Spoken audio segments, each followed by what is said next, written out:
Assalamualaikum warahmatullahi wabarakatuh. Bismillahirrahmanirrahim. Kembali lagi bersama Uniriva Menampol atau Uniriva Me-Reaction. Sahabat Julius, sahabat Uniriva, dan sahabat Bamtri, apa kabar? Semoga sehat selalu. Dan saya akan melanjutkan reaction terkait video Andre Tunggal yang mereaction Guru Gembul dengan tema yang berbeda. Dan kemarin saya sudah membahas tentang Paulus ya. Bukan kemarin, yang tadi dia. Saya sudah membahas tentang Paulus di part pertama tadi dan menunjukkan ada indikasi bahwa Paulus itu adalah seorang nabi palsu atau seorang yang tidak mengamalkan ajaran Yesus, tapi lebih mencampur adukan ajaran pagan dengan ajaran Yahudi. Nah, kali ini saya tetap membahas Paulus, tapi dari materi yang berbeda nih, bukan masalah palsu atau nggak palsu, tapi lebih ke spesifik pengajaran Paulus. Sebelum kita mendengarkan video dari Andre Tunggal yang mereaction Guru Gembul, kita intro dulu ya.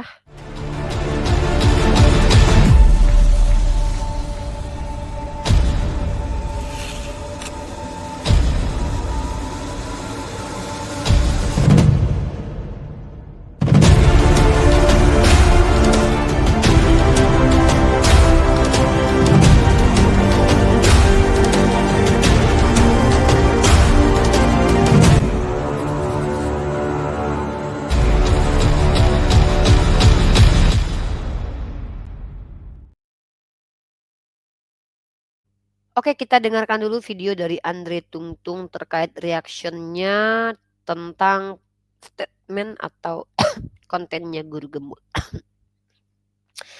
Kita simak dulu.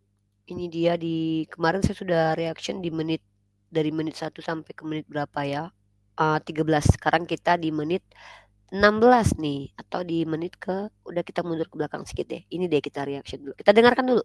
Anarkisme itu sebenarnya adalah gagasan bahwa seseorang itu tidak memiliki kasta dan seharusnya tidak memiliki otoritas untuk mengatur orang lain secara kelembagaan.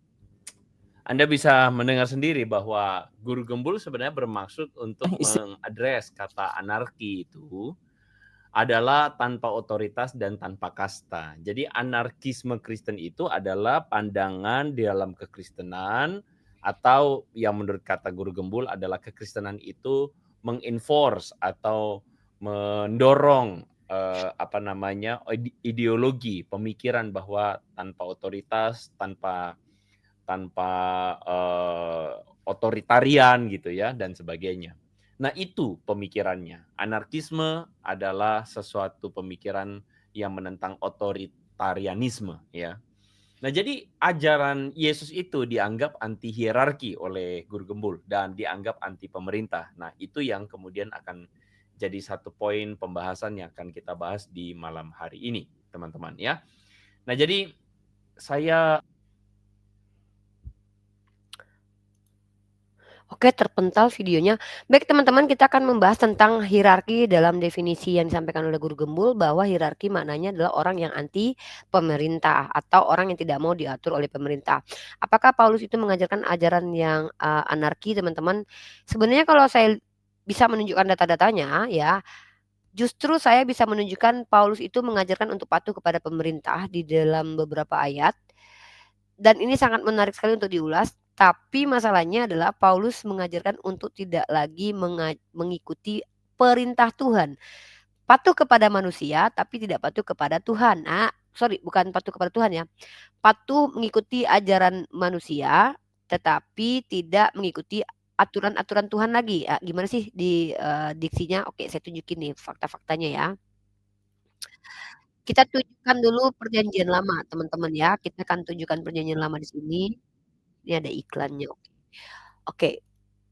Kita tunjukkan Perjanjian Lama dulu ya sebagai bahan perbandingan, teman-teman ya. Pertama, kalau merujuk kepada anarki dalam definisi umum, banyak kita mengatakan bahwa anarki itu adalah ajaran kekerasan, ajaran jahat, atau ajaran yang suka menzolimi orang lain, yang suka tabrak sini, hajar sana, hajar sini. Kurang lebih seperti itu yang dimaknai oleh orang-orang yang ada di Indonesia. Tetapi ternyata hierarki itu artinya menurut Guru Gembul sendiri adalah orang-orang yang tidak mau terikat dengan ajaran pemerintah atau anti pemerintah. Kurang lebih seperti itu kalau saya tidak salah. Nanti tolong diluruskan kalau salah.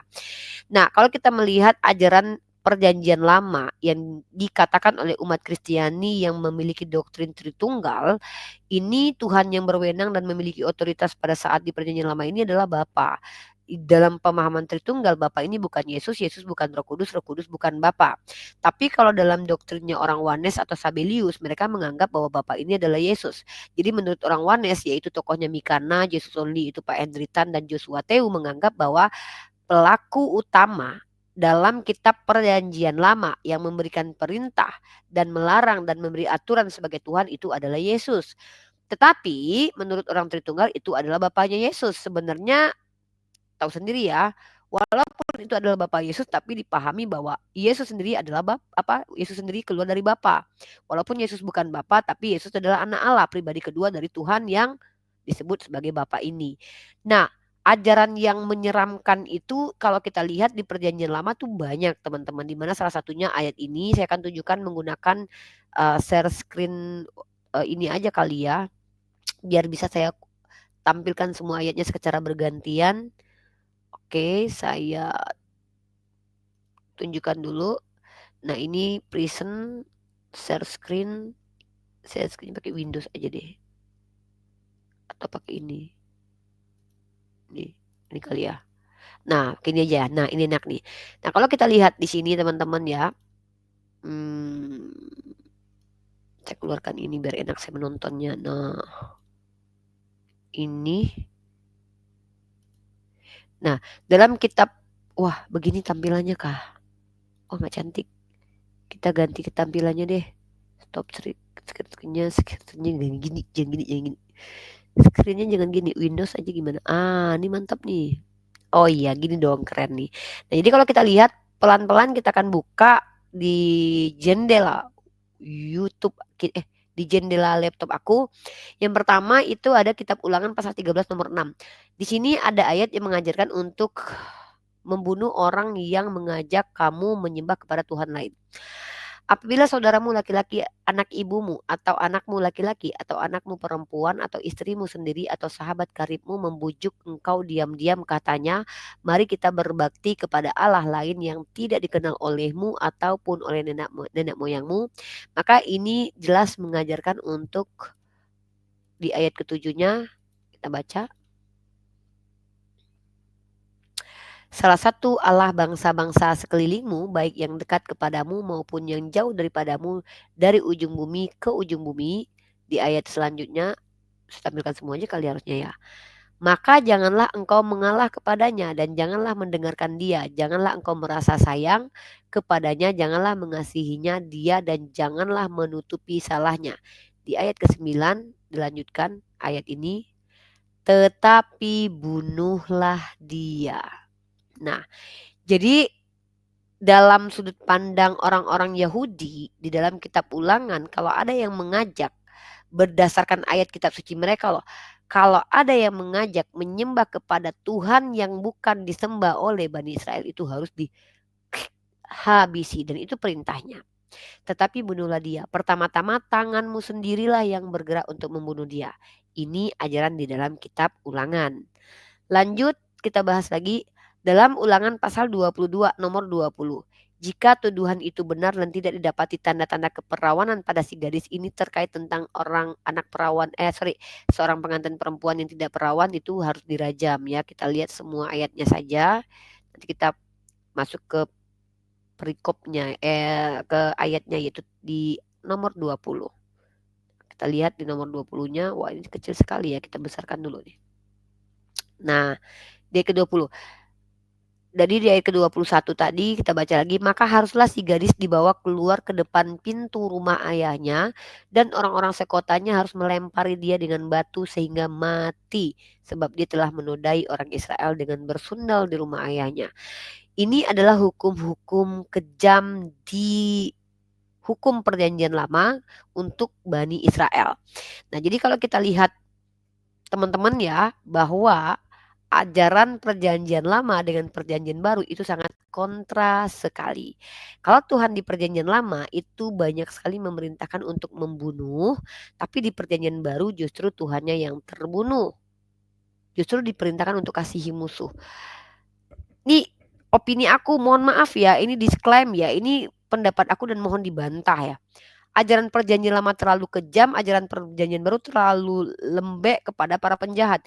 Ajaran perjanjian lama terlalu ini kepada orang-orang yang bahkan dia nggak perawan aja pas malam pertama harus dirajam, sementara di perjanjian baru musuh harus dikasih. Ini menurut aku ya, kalau aku lihat perjanjian lama dan perjanjian baru begitu. Maka aku bisa mengusulkan bahwa Islam itu adalah ajaran yang relevan dan sangat adil sekali gitu. Maksudnya jahat, menghukum para penjahat, memberikan apresiasi kepada orang benar. Tapi kalau dalam imannya orang Yahudi, mau dia jahat atau enggak, tapi kalau Tuhannya suruh bunuh ya bunuh aja gitu. Nanti kita tunjukkan data-datanya ya.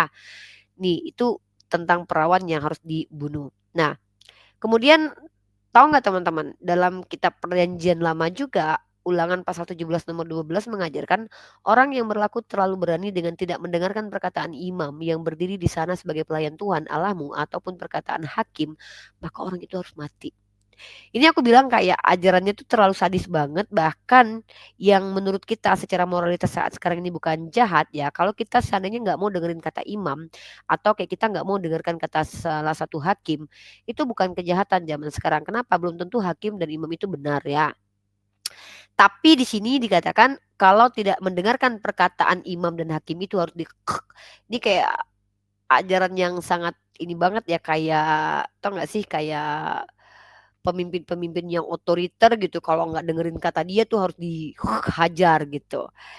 Inilah ajaran dalam kitab Ulangan pasal 17 nomor 12 yang diklaim orang Kristen sebagai kitab mereka juga, di mana mereka percaya bahwa Tuhan yang mengajarkan ini juga adalah Tuhan yang mereka sembah, karena mereka mengklaim Tuhannya orang Yahudi adalah Tuhan mereka juga. Dan bahkan menurut pandangan Jesus only dan para kaum Sabelius atau kaum Oneness, kaum monarki modalism, di antara tokohnya Mikana dan Joshua Teu dan juga Pak Henry Tan itu harusnya mengatakan bahwa yang memerintahkan untuk membunuh ini adalah Yesus. Itu dia. Terus lanjut di dalam kitab Keluaran pasal 22 nomor 18. Di sini para ahli sihir perempuan janganlah engkau biarkan hidup. Jadi kalau ada orang yang dituduh sebagai penyihir itu harus dimatikan. Dan tahu nggak teman-teman, ini terjadi di abad ke-8 di mana Hipatia itu dibunuh dikarenakan dituduh sebagai penyihir, dan dia dituduh dan sudah ada korban sih. Dan kalau ayat ini tidak berlaku, seharusnya tuh para patriark gereja pada abad ke-8 tidak membunuh Hipatia. Tapi justru Hipatia adalah seorang tokoh filsuf Yunani yang dihajar ya. Kita lihat di sini Hipatia itu dalam National Geography teman-teman. Dia dibunuh oleh patriark gereja. Ya, saya pakai National Geography aja karena saya lebih, mana dia? Mana ya? Mana situs yang sering saya buka? Ini kayaknya nih. Kayaknya ini deh. Nah, jadi Hipatia ini adalah korban dari doktrin agama, teman-teman. Kenapa saya katakan dia korban dari doktrin agama? Karena yang membunuhnya adalah seorang patriark gereja dan itu dilakukan di gereja gitu ya. Dan kita lihat ini adalah kisah Hipatia. Kita translate dulu ke bahasa Indonesia. Belum ada ini ya. Gini. Nah, Hipatia ini adalah filosof pagan yang meninggoy di tangan patriark gereja dikarenakan dituduh sebagai penyihir. Kenapa? Karena memang ternyata dalam kitab sucinya umat Kristiani sendiri di perjanjian lama memang penyihir itu harus dimeninggoykan. Ayatnya mana? Ini tadi. Siapa yang mempersembahkan korban, dan bahkan lebih lanjut, siapa yang mempersembahkan korban kepada Allah kecuali kepada Tuhan sendiri haruslah ia ditumpas. Seandainya kitab perjanjian lama ini berlaku hari ini, udah banyak yang meninggoy ya teman-teman. Kenapa? Yang mempersembahkan bukan kepada Tuhan yang dianggap oleh mereka pemilik kitab ini itu harus dimeninggoykan. Nah, inilah ajaran perjanjian lama yang sangat-sangat kejam, yang sangat-sangat tidak bisa lagi, tidak relevan lagi dipakai pada zaman sekarang ini, dan ini akan bertentangan dengan humanity teman-teman. Lalu lanjut lagi, dan ini adalah aturan yang sangat eksplisit dalam Imamat pasal 20 nomor 13. Bila seorang laki-laki tidur dengan laki-laki secara orang bersetubuh dengan perempuan, jadi keduanya melakukan suatu kekejian, pastilah mereka dihukum meninggoy. Begitu ya, ini ajaran dari perjanjian lama. Dalam Islam juga ada, tapi harus ada ketentuan-ketentuan yang berlaku loh dalam Islam itu ya. Nah, Dalam Amsal pasal 20 nomor 20, siapa yang mengutuki ayah atau ibunya pelitanya akan padam pada waktu malam. Aku ngerti apakah maksudnya dimeninggoikan atau enggak, saya tidak paham. Karena Bible juga memuat bahasa-bahasa metafor atau bahasa-bahasa hiperbola. Lanjut dalam 2 Tawarik pasal 15 nomor 12. Mereka mengadakan perjanjian untuk mencari Tuhan Allah nenek moyang mereka dengan segenap hati dan jiwa. Kalau kita lihat di ayat selanjutnya, kita pakai ayat semua aja ya biar aku tuh nggak mondar-mandir. Kita 15 Tawarik 15:12, kita lihat di ayat ke-13-nya. Nah, kita lihat di ayat ke-13. Topik ini sangat mengerikan sekali ya. Aku takut membahasnya. Bukan takut sama Oten atau oknum Kristen ya yang sering marah-marah, tapi lebih takut dengan ayat ini gitu ya. Nah, dalam 2 Tawarik pasal 15 nomor 12, mereka mengadakan perjanjian untuk mencari Tuhan Allah nenek moyang mereka dengan segenap hati dan jiwa.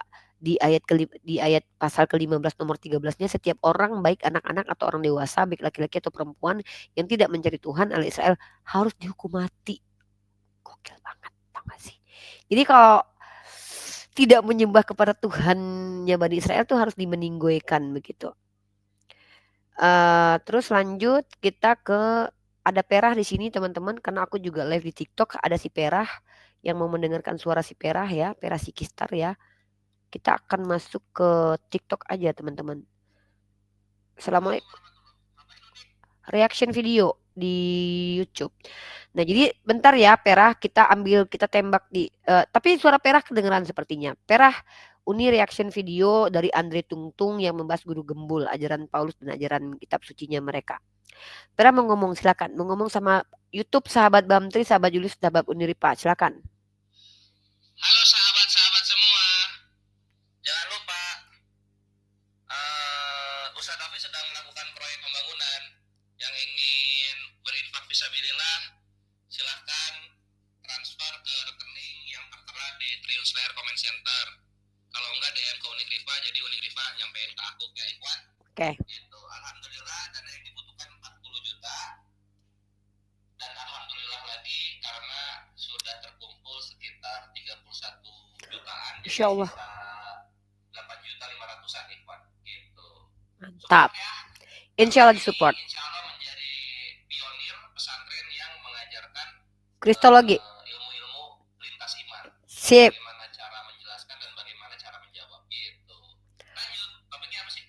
Ini aku lagi nge-reaction video Andre Tung yang membahas guru gembul yang menceritakan bahwa ajaran Paulus dengan ajaran Yesus itu seperti apa. Nah, terus di-reaction lah sama si Andre Tung.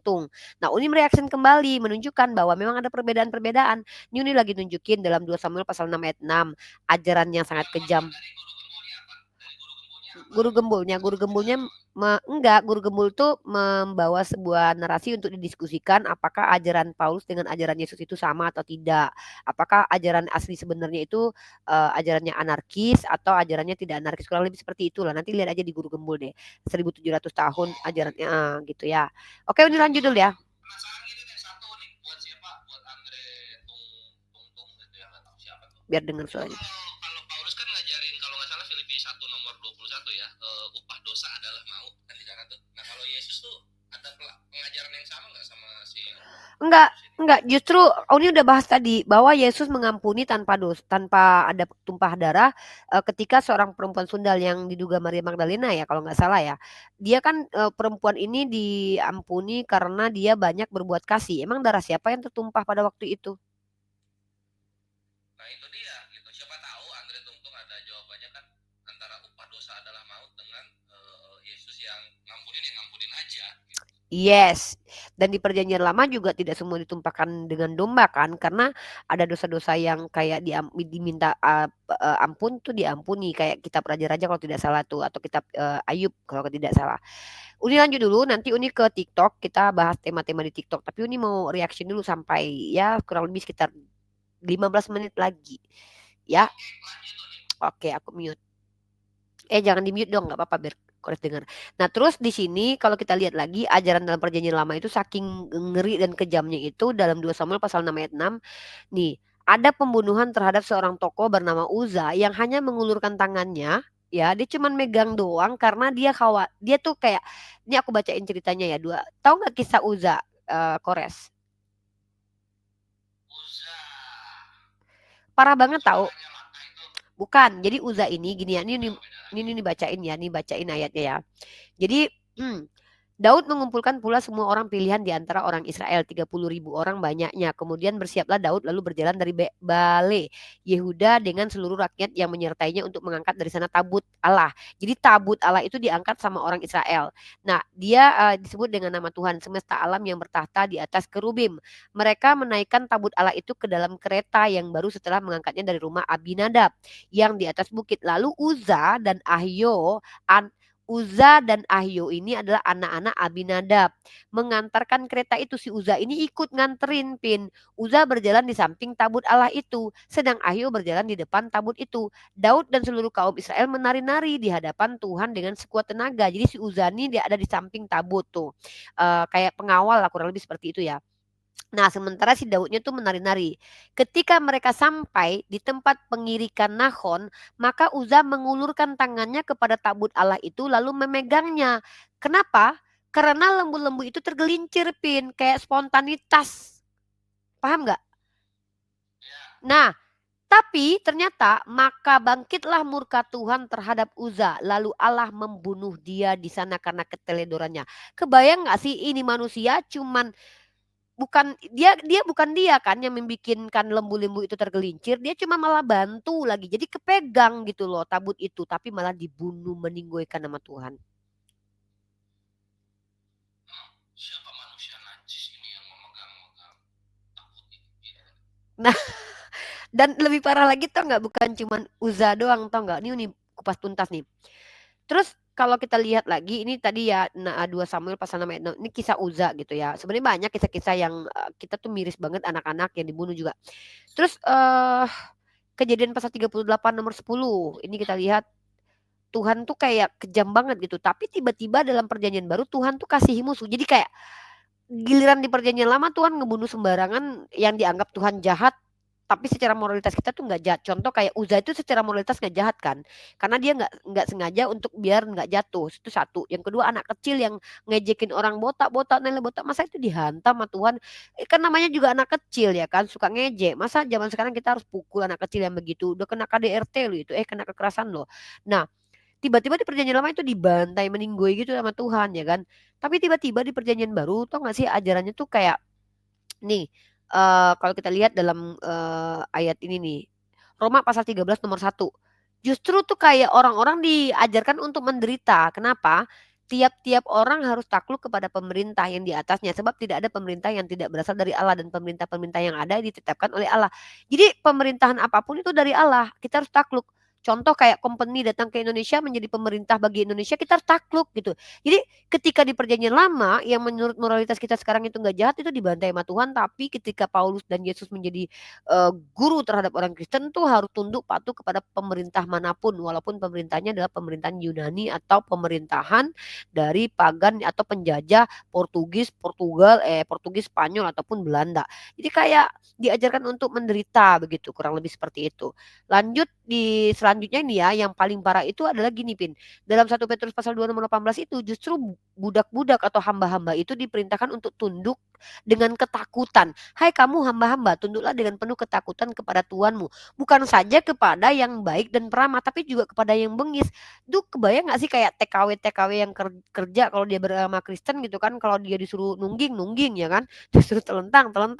Karena nggak boleh membantah walaupun itu majikannya bengis gitu. Jadi kayak di perjanjian lama Tuhannya banyak banget membunuh orang-orang yang bahkan secara moralitas tuh kayak nggak salah, tapi justru di sini tuh umatnya disuruh menderita gitu. Ini gimana gitu loh, dikatakan bahwa ajaran Kristen ini ajaran yang benar gitu, secara doktrinnya bertentangan satu sama lain perjanjian lama dan perjanjian baru, apalagi Paulus dengan Yesus gitu. Nah, itu ya, itu pengajaran yang aku lihat. Dan bahkan kalau dikatakan bahwa menurut guru gembul anarkis itu artinya adalah anti pemerintah, aku bisa buktiin kalau Paulus itu justru mengajak umat Kristen untuk patuh kepada pemerintah walaupun itu adalah penjajah. Satu itu. Tapi masalahnya adalah Paulus mengajak untuk tidak ikut aturan Tuhan lagi. dengan membatalkan hukum Torah. Nah, dalam Galatia pasal ketiga nomor 13, bahkan kitab Torah itu terkutuk atau menjadi kutukan. Jadi kalau dibilang anarki dianggap sebagai orang yang tidak mau hidup dalam aturan pemerintah, Paulus itu tidak anarki dalam makna itu, tapi lebih ke anarki kepada Tuhan. Tidak mau taat dan tunduk kepada aturan Tuhan karena dibatalkan semua aturan Tuhan dan sudah tidak berlaku lagi setelah Yesus datang ke dunia. Inilah yang ditunjukkan oleh Paulus kepada kita dalam beberapa literatur di kitab sucinya umat Kristiani, dan itu faktualnya memang dilakukan oleh umat Kristen, di mana umat Kristen sendiri tidak lagi menjalankan hukum Torah yang sangat-sangat kejam, di mana perawan harus dirajam sampai meninggoy, penghujat Tuhan harus dibakar, pencuri harus dibakar hidup-hidup. Itu mengerikan sekali dan itu tidak bisa dijalankan pada saat sekarang ini dan sangat tidak relevan sekali ya.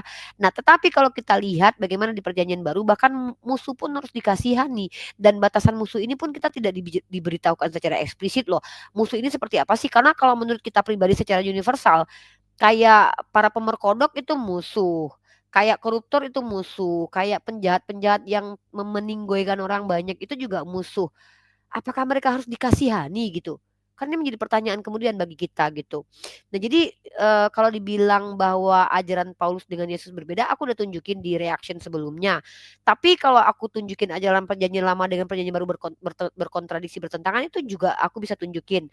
Dan aku juga bisa nunjukin bukti-bukti bahwa Paulus itu lebih mengajak kepada patuh kepada pemerintahan yang adalah penjajah pada waktu itu, dan juga mengajak bahwa manusia itu harus kayak tunduk patuh sama orang-orang jahat gitu. Bahkan musuh pun harus kayak ya tampar pipi kiri kasih kanan, menurut Yesus juga ajaran yang tidak dianggap sebagai harfiah ya menurut orang Kristen, tapi lebih ke hiperbola. Nah, maka ada keanehan tersendiri ketika dalam Yudas Makabe. Teman-teman kalau lihat dalam kisah Yudas Makabe dalam 1 Makabe pasal ke-56 ya, nomor 56, itu orang-orang Yunani atau orang-orang Yahudi atau orang Yunani itu membuat orang Yahudi itu menderita. Mereka memaksa agar tidak membaca Torah, mereka memaksa agar tidak memakan makanan kosher, agar tidak lagi melakukan hari Syabat. Tapi justru kekejaman dari orang Yunani kepada orang Yahudi pada masa Yudas Makabe itu menjadi ajaran di Kristen, di mana Paulus tidak lagi bersunat, tidak mengizinkan bersunat, dan Paulus tidak lagi makanan kosher tidak ada lagi, sunat nggak penting, tidak lagi mengikuti Torah yang 600 misvot, dan indikasi bahwa adanya kayak ini kayak penjajahan yang tidak bisa dilakukan dengan secara terang-terangan dengan menghabisi, membantai, itu tidak membuat orang Yahudi berpindah keyakinan, dilakukan dengan cara lembut tapi juga sama tujuannya, yaitu membantah pengajaran dari kitab Torah gitu. Itu dilakukan oleh Paulus ketika dia mengajarkan dengan matinya Yesus telah batallah hukum Torah, lalu memperkenalkan Yesus sebagai pribadi kedua. Sebenarnya Paulus tidak mengajarkan Tritunggal ya, bahkan Paulus sendiri mengatakan bahwa Yesus itu adalah kurios bukan theos, karena dalam 1 Korintus pasal 8 ayat 6 dikatakan bahwa satu-satunya Allah theos adalah Bapa, satu-satunya kurios adalah Yesus. Maka di sini kita bisa melihat bahwa ada indikasi lagi yang Paulus sendiri adalah orang yang memiliki kewarganegaraan Romawi. Agak cukup aneh ya, kenapa orang Yahudi bisa memiliki kewarganegaraan Romawi, sementara dia mengaku sebagai ahli Farisi gitu. Agak lucu aja gitu, dia lebih akrab dengan orang Romawi, bahkan menjadi petinggi dan bahkan mampu mengeksekusi orang yang bernama Stefanus. Padahal waktu itu orang Yahudi dalam masa penjajahan. Kok bisa gitu seorang petinggi agama Yahudi itu berdekatan dengan pemerintah yang adalah penjajah? Ingat gak sih kalian kalau dalam istilah dalam istilah negara kita, kalau ada orang pribumi yang dekat dengan penjajah pada waktu itu disebut dengan londo ireng. Nah, tiba-tiba Paulus sendiri memiliki otoritas untuk mengeksekusi Stefanus, dan sementara dia adalah orang yang terjajah seharusnya, karena orang Yahudi itu sering terjajah ya. Agak cukup aneh sih menurut aku. Maka indikasi-indikasi inilah yang membuat kuat dugaan bahwa dia adalah nabi palsu, yang adalah penyesat yang melakukan sinkretisme ajaran Kristen dengan ajaran pagan. Nah, fakta-fakta dalam realitas konkret yang bisa kita lihat bagaimana keselarasan antara ajaran pagan dengan ajaran Kristen itu tidak bisa dibantahkan lagi ya. Tidak bisa dibantah lah. Kenapa? Contoh, Tuhan berteofani menjadi manusia itu tidak pernah menjadi tradisi agama Samawi. Walaupun dalam kitab Perjanjian Lama banyak orang Kristen mengatakan ada kok, tapi mereka menggunakan kitab Perjanjian Lama yang adalah terjemahan, tapi tidak menggunakan doktrin dari orang Yahudi atau Bani Israel.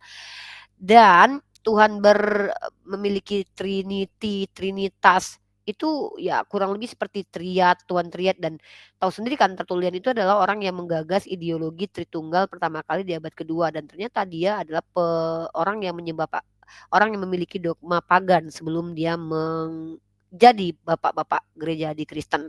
Kemudian juga kalau kita lihat bagaimana dengan penumbalan manusia, itu juga adalah tradisi pagan, bukan tradisi agama Samawi, karena di agama Samawi sendiri Tuhannya dalam perjanjian lama, bahkan dalam terjemahan perjanjian lama juga dituliskan bahwa Tuhan itu jijik dengan penumpahan darah, karena yang meminta penumpahan darah itu adalah dewa Molok. Ya ini kan pagan sekali.